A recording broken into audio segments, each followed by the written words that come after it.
I've never like come out to anyone Yeah. because I haven't wanted to and not felt like it's necessary. And the only like slight turmoil was like telling her that I was in a relationship with Becca, Yeah. and me sort of taking her not wanting it to happen or not thinking it was legit was actually just her being worried about the fact that she was so much older than me and seeing me being manipulated by someone. And I just took, because I was like 14, I took that to be like, you don't validate me and my experiences, you're really homophobic. But like in retrospect, I'm like, actually no, it's just because I was with someone who was a lot older than me and wasn't very nice. Yeah.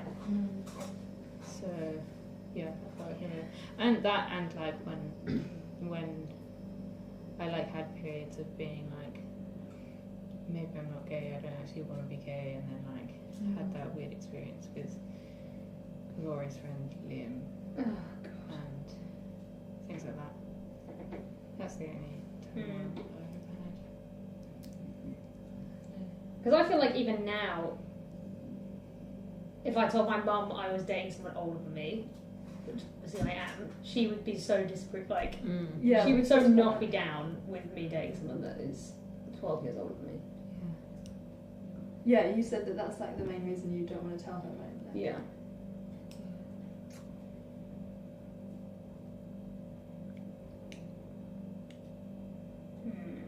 I guess I don't need to talk about those kind of things anyway, so. How do you even broach that topic, eh? You just tell her. Ellen? Do you want to?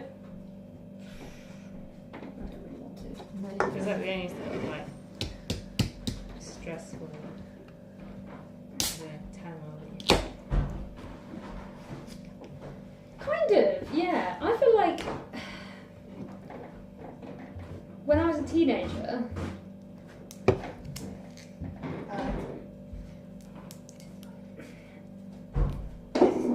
I never really felt any turmoil about it because I literally don't think I ever thought about it. As in,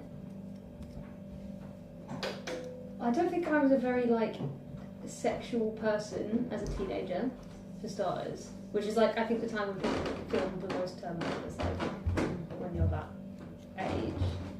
And also, I feel like I operated from an assumption that like probably everyone fancies men and women. Which actually probably that assumption is actually just was purely based on myself. But I was just assuming, I was then applying that in some kind of politicised way to everyone else. So then, when I did like fancy a woman, I was like, this is, yeah, totally like consistent with the narrative that I've told myself about like who I am and who everyone is as a person. And like only looking back now, I'm like, well, maybe like that I actually partially told myself that narrative as a like justification for myself. And I'll like look back and be like, actually, did I fancy that person that I didn't at the time think that I did? I just thought I wanted to be their friend or whatever. Maybe I did, but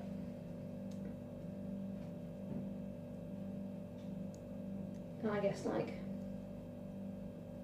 I had like, because I had like a meaningful, I would say, emotional relationship with a boy that like wasn't a very sexual relationship but was a really emotionally like meaningful relationship for me.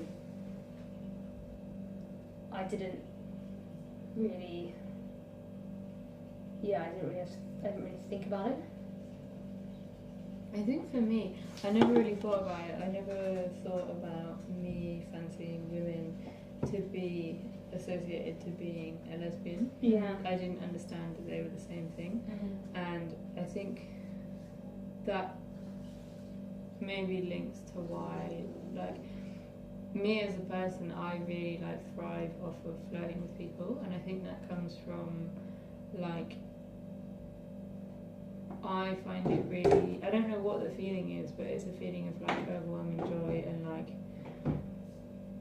but I can't tell the difference between if I meet another lesbian, if I fancy them or admire them, or if I am just excited to be around another lesbian. And I can't tell the difference. Totally. And so that seems to just come out in this weird, like, excited flirting, like, who are you, who am I, like, kind of thing. Yeah.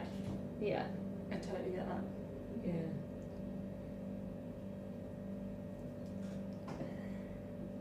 Like not being sure if you fancy someone, want to be their friend or want to be them. Yeah. Like, I have that a lot. Yeah. But then With when, women. yeah. But then I then look at it and I'm like, okay. But then because that isn't actually a universal thing that I like, it's not like when I meet any lesbian I feel like that. Yes. So then obviously it must have some kind of implication. Yeah, Because yeah. like it's not like me and you have ever, you know, been like ooh or like wanted to sleep with each other at all. And like it's We not like I played was chicken once. It was really awkward. and like yeah, but I feel like I've done that with literally everyone I knew as a teenager. Yeah.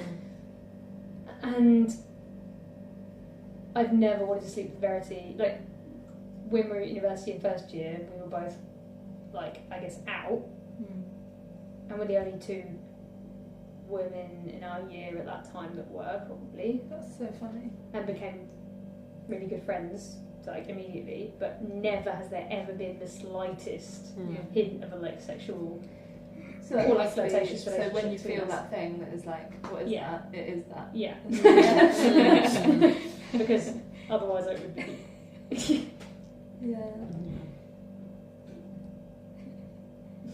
So maybe I'm fooling myself.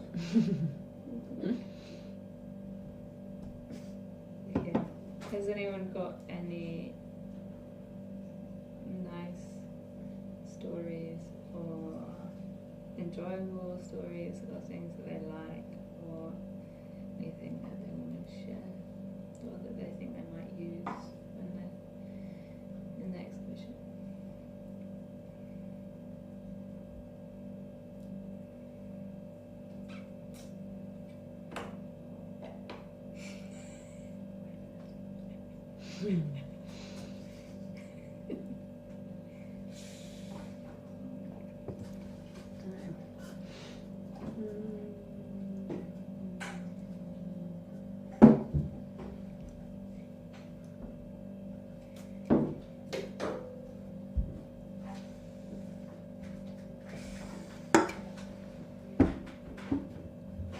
Yeah, I feel like all the like stories that are in my head are just like funny ones, and I'm finding it hard to just think of like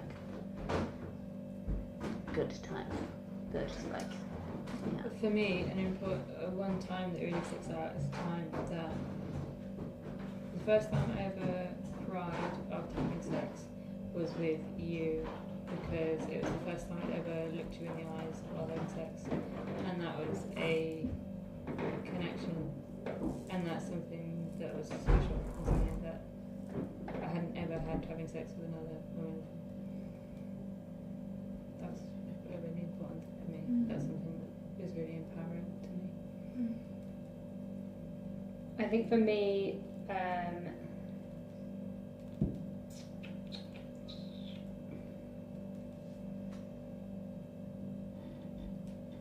something I've found. How do I even frame this?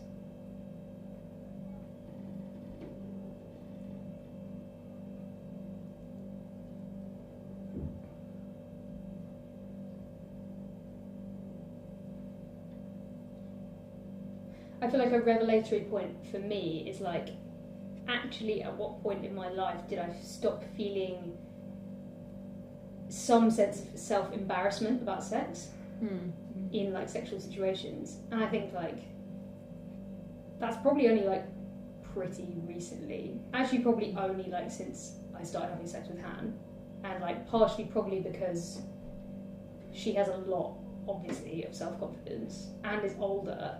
And I feel like people that are older, you just like you grow more in your own sexual confidence as you get older, and you feel less embarrassed by yourself, or like admitting what you enjoy, or what you like not being willing to do things that you don't enjoy anymore. And like that, like realization that that is kind of an important part of it. I'm trying to think of. For me, not being awkward about it started when I started using sex toys, because it makes you have these weird awkward moments of like standing up and getting something. Yeah. Having sex, or like having this weird, slightly awkward, funny interaction with someone. Yeah. Because it means that it doesn't have to have this pressure of being like a really beautiful moment. Yeah, totally. Like a pure moment, because you are two people that are awkward and you're normal people, and like you chat about things, and that means that you're then able to like chat about other things and things that you like, and like have some sort of connection when you're actually having sex, rather than just like trying to trying for it to look like a film montage. So, like, another thing is like people always just think lesbian sex is just oral sex. Like that's like key part of it. Like I absolutely despise giving oral sex. So like that doesn't happen, and it's not a problem. But but that's the thing. Like whenever I sleep with another woman, like I have to kind of get over, like say that to them. Like I ain't gonna do that. Like yeah.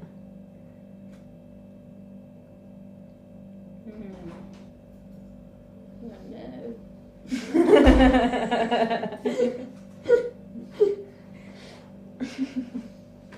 Hey. Right. I haven't emailed the estate agent. Oh, right. Fair enough. Sorry. I got distracted. Okay, no, that's They're not the estate agent, the the landlord. the landlord person, yeah. Did you decide what you would say? Just like an amalgamation of what people... Yeah, the example this is the example I was going to give that I trailed off my thought from, was like, I feel like in the past I've really avoided any willingness to explore any kind of power dynamic in a like sexual situation, because of both a combination of like that like sexual embarrassment, awkwardness, like unwilling to be, like lack of willingness to be honest about what you want to do, and secondly of a like feeling like that wasn't an like okay, I don't know, not in a like political way, but I guess in a kind of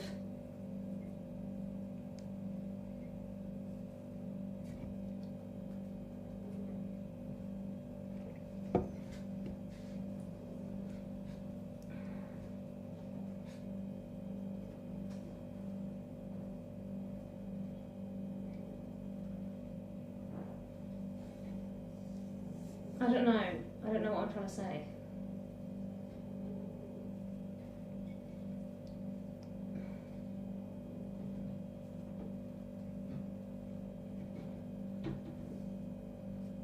Like in a way of being so like in your own head, trying to like break stereotype, like move outside of the like parameters and like stereotypes and like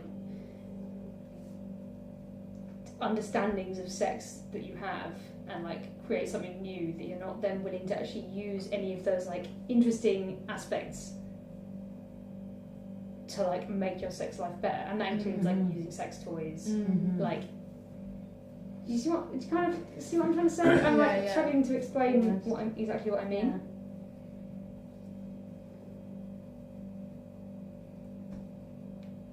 It's like because you don't want to fit into stereotypes or like the mainstream or any like images of sex that are prevalent, you like don't ask for what you want, or like don't even think to like explore those things that you might actually find really exciting. Yeah, maybe.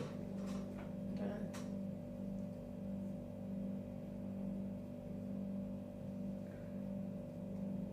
I actually haven't really thought about it that much before, and I haven't really thought about it myself. Do either of you ever have like dialogues with the person that you're having sex with, or like communicate things? further than just like, I don't know. What do you want tonight?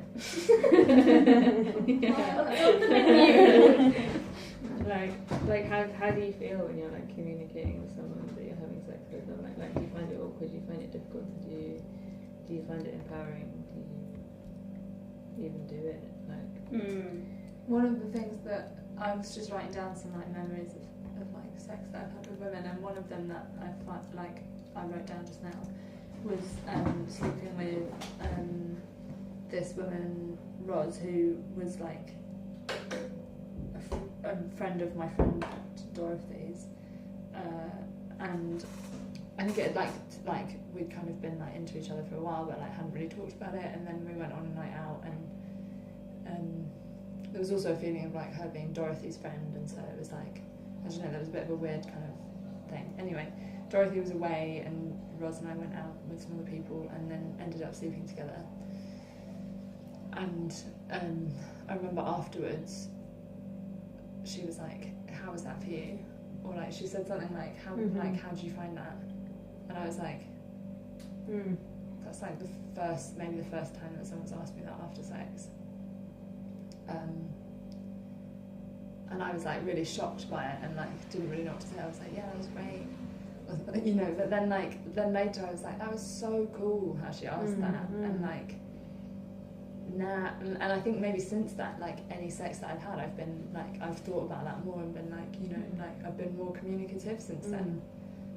And I find it really interesting that happened with a woman, like you know, after I'd had quite a lot of sex with men, and that never really happened.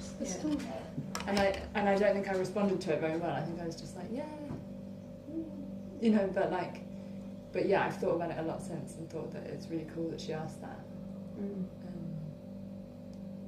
And it was, she's like, just after, it was like a one night stand, but like with a friend of a friend, and like after we'd had sex, she was like, how was that for you?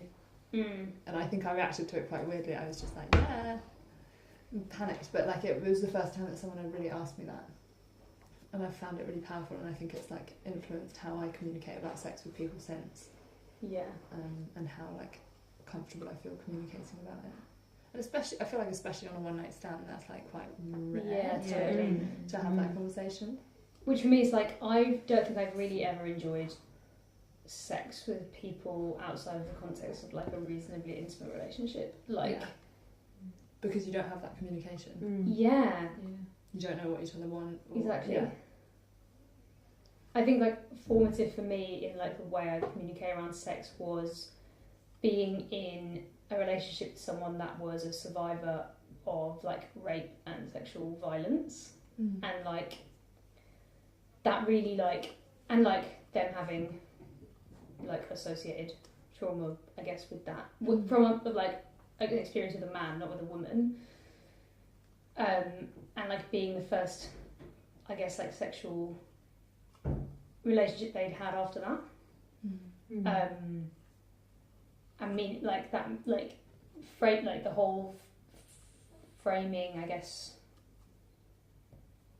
in a good way, was like really like positive consent and like being really like open with each other, and like I guess forgiving in the sense of like just being really cool with whatever the other person says that they want or doesn't, but also I think has contributed to like feeling really cautious, like I'm definitely like very aware of that, or like very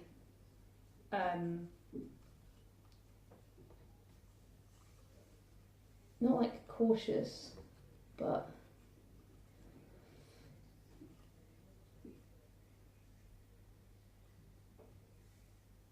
I guess like have a like there's like some like back level of like nervousness, because I'm also like makes me think like actually like this is such a common thing, and like in all likelihood probably someone that is like someone else that I'll sleep with will have had similar experiences, right? And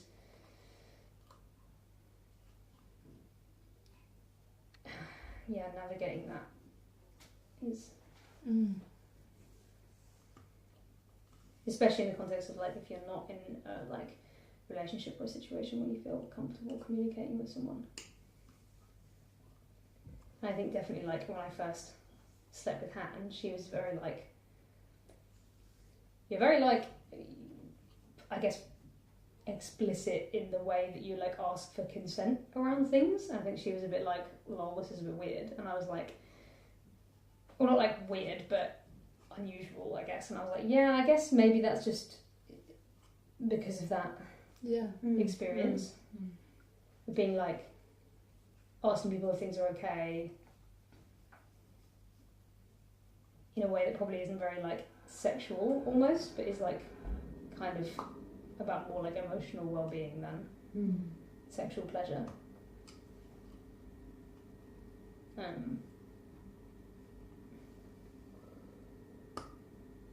Yeah, I just thought that.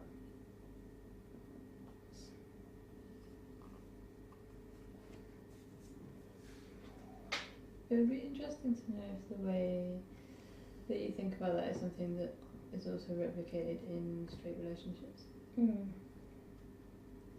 Like, is there the same level of communication? Is there the same, like, even if you are aware that something has happened to someone, is there the same level of, like, checking in or, like...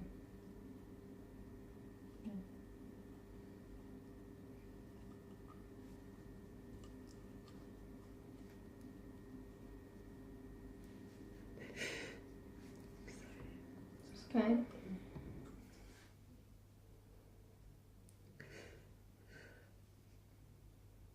Just carry on. Yeah, it's fine. I've just been thinking about when, like in sixth form, like I think I was like out to my friends, but not like publicly. And then Ali Griggs was my prom date. Because not because like it was because they were just there because we were going to a festival the next day. But it was like, oh yeah, you can be my date. And then like everyone realised I was lesbian and I was like, great. And then that night Ali asked me what sexuality Becky was. And I was like, oh yeah, I think she's bi. And then like Ali went to like hit on Becky and then Becky was like, what are you doing here on me? Emily really fancies you. So then Ali like came up to me and was like, I heard you really fancy me. I really fancy you too. So then we like got with each other. But then when we were like, it got really weird. Didn't go anywhere. We were really drunk anyway. And then nothing happened and it was really weird. But then like at the festival, they chatted with me and like they explained that it was because of like previous like abuse kind of thing, and they like just froze kind of thing. I was like, yeah, that's completely cool. But yeah, it was just a very like complex weird thing because I don't think we were actually properly attracted to each other. It was just like two lesbians vaguely attracted to each other but really confused about those feelings. And like I don't think it should have ever been a thing. But it was.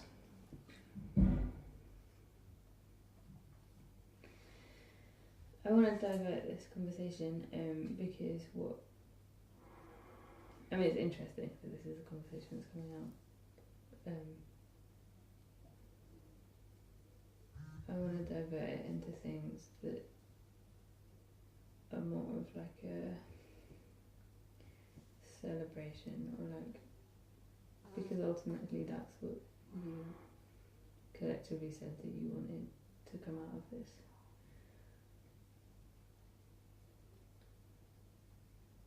Rather than like things that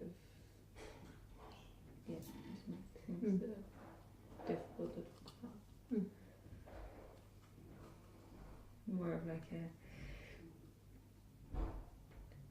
educational celebration. Yeah. I think I should. The reason I brought that up originally is like, I think it's had a positive impact on the way I communicate around sex. That's the reason I heard of that.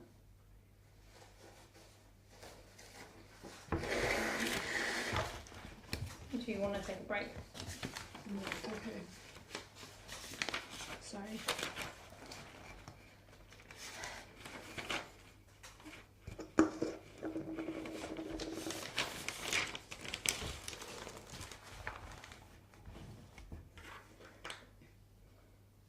something that I was thinking of earlier when I was writing stuff down was another like one night stand with a woman whose name I can't remember.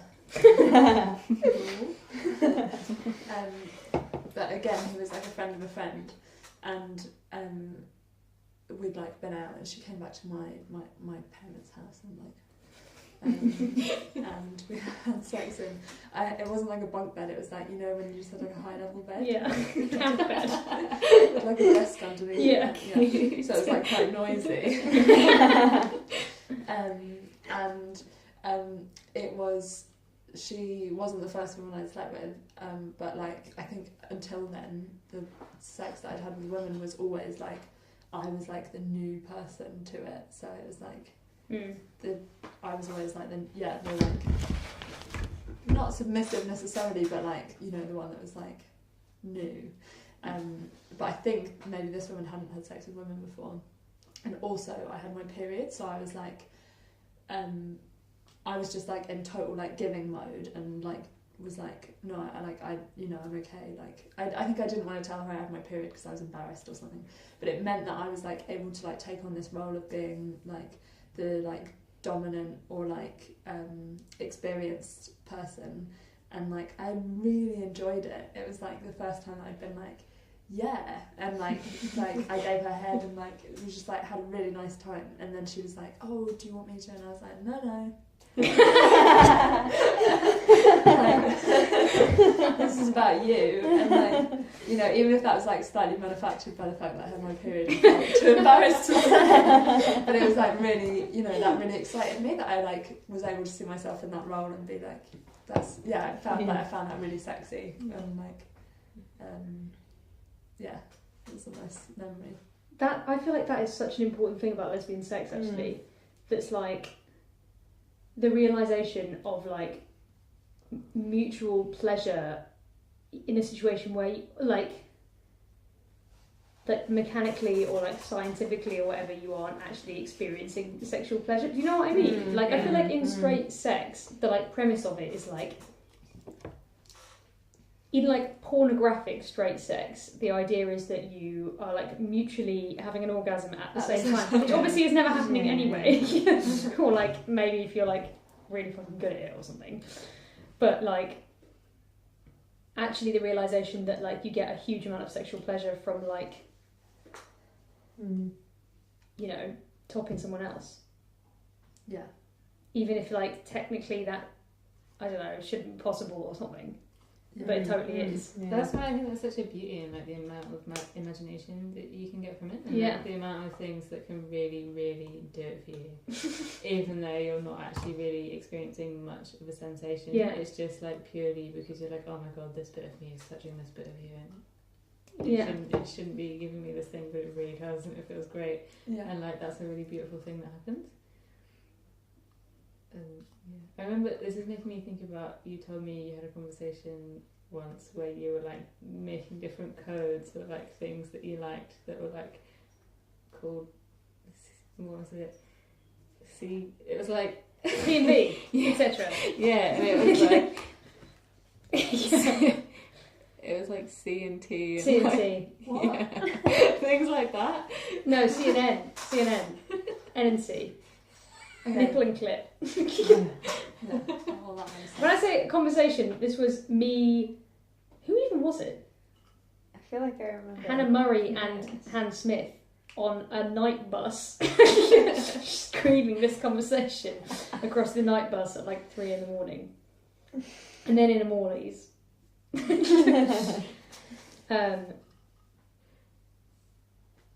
yeah, I think that is totally like a thing that people don't understand about lesbian sex,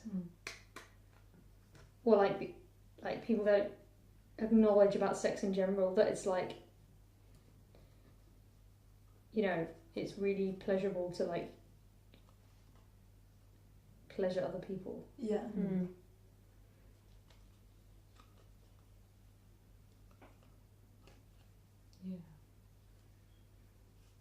Which I think is like contributes to why people are like don't understand or like think there's something like mentally wrong with like stone butches. Yeah. in a way that they don't about, like, you know, pillow princesses.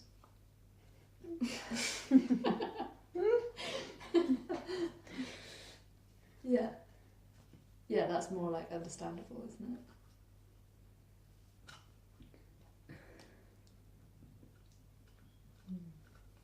Yeah, I would say that I definitely get like the same amount of like satisfaction and pleasure from fucking someone else as someone else fucking me. It's just in a different way. Yeah. Like it's like a different route to the same like ends for me.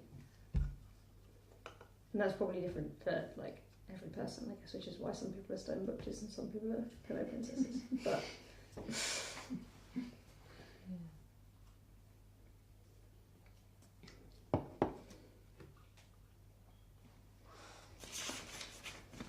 how do you even broach that in a conversation with a straight person?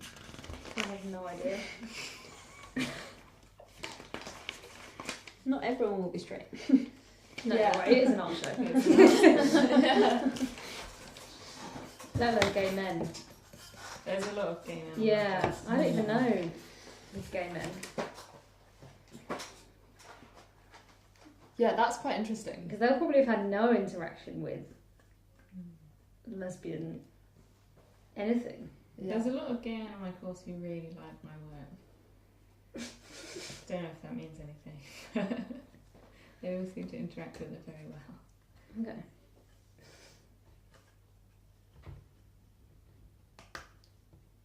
Yeah. Yeah, I feel like I need to give you a question so you can answer it, but I feel maybe that should come.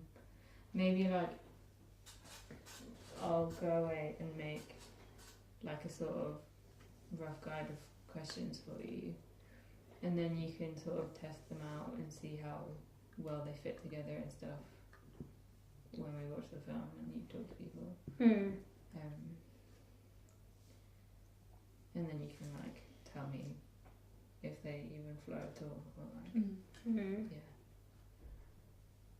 Well, me just trying to do it now because I don't think it'll work very well.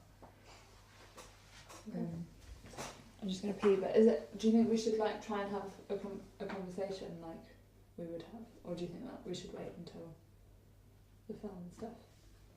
I mean, I feel like now it's kind of late, and also it would just be a bit disjointed and weird. But I mean, if you want to, I feel like for me, I'm like finding it more useful to get material, but I just don't think that anything that we do is going to be in any way analogous to what it's going to be like, because yeah. we've just had all of these conversations. Yeah. Yeah. I mean, like, Yeah. I can like pretend to be an innocent straight member of the public. Straight man.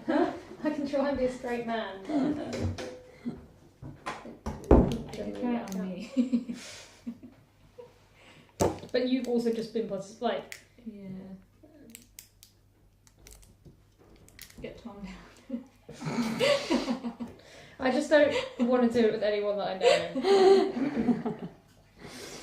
Actually, no, that's not true. I don't want to do it with any. Would you feel people. Would you feel comfortable doing it with the women that I invited to the film? Yeah. Yeah, I think yeah. I didn't specifically like plan that as a thing. Yeah. It just kind of happened. My eye twitch needs to get out of here. You see it? No. You're losing your mind. It's like under my eye. Yeah, no, I think I feel very comfortable about the idea. Also, all the people that are going to be at that film screening are lesbians. No, they're not. Yeah, but they're all They're all women, and I don't know. Tilda's had some flings. She has. Yeah.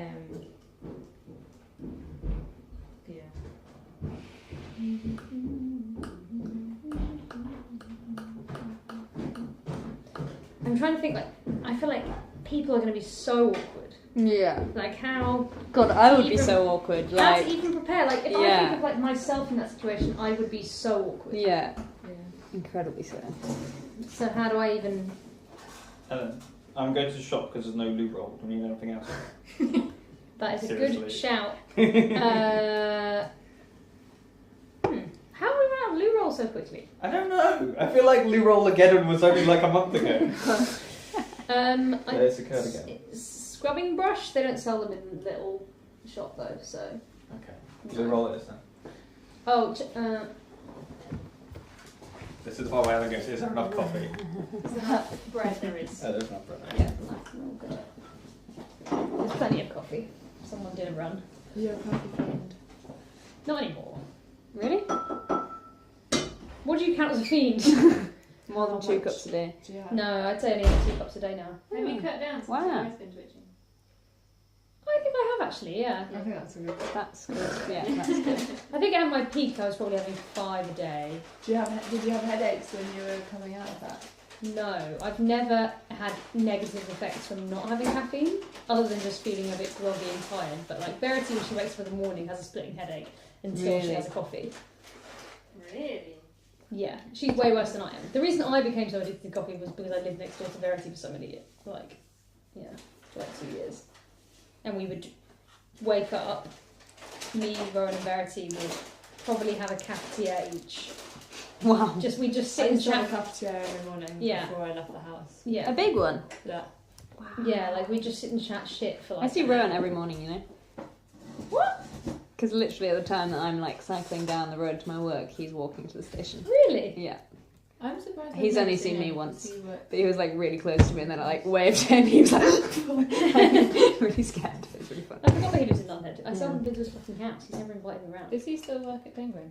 Yeah, he's had a Yeah. promotion now. I'm so surprised I've never seen him just because he works. right Yeah, next to- but I guess he's just locked away in the office, isn't he? Yeah.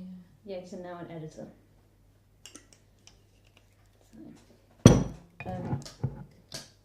Okay, so it's not going to be useful to have these conversations Cameron. now. Cool. So let's save that for when you're with the other people. So the last things left are deciding a time frame for you to come and do it, Yeah. and talking about title. I'm free for the whole thing. Me too. Let me quickly check when this party is. Should we? I guess it's good to like, it starts at 6:30, so let's start at like 7 until Ellen can leave. Yeah. Or until we all get sick of it. Can we hang out after? Yeah. Yeah, let's go to the pub. It's not the wedding party. I don't have an invite. I've lost one. That's cute.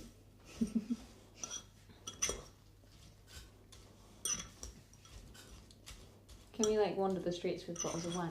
Yeah, of course. Go down the riverbank. Yeah. Yeah. Yeah, I'd love that. Yeah.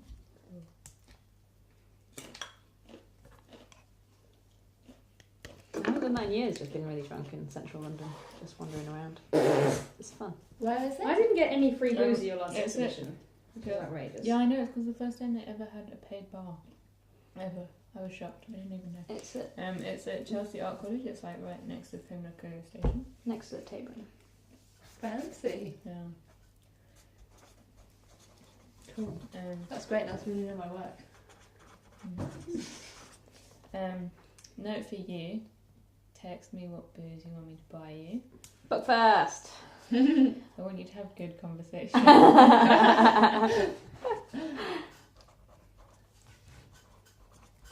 Some MDMA. I can't talk about sex if I've taken MDMA. I can't even think about sex. I think about it. I just can't have it. I definitely become an asexual being. Really? Yeah, it's completely. Oh, I love everyone in a sexual way. In a sexual way, because I Well- love everyone, but in a deeply unsexual way. I don't know. It's I'm just complicated, joking. isn't it? Yeah. I never think about it when I'm on drugs. No. Ever.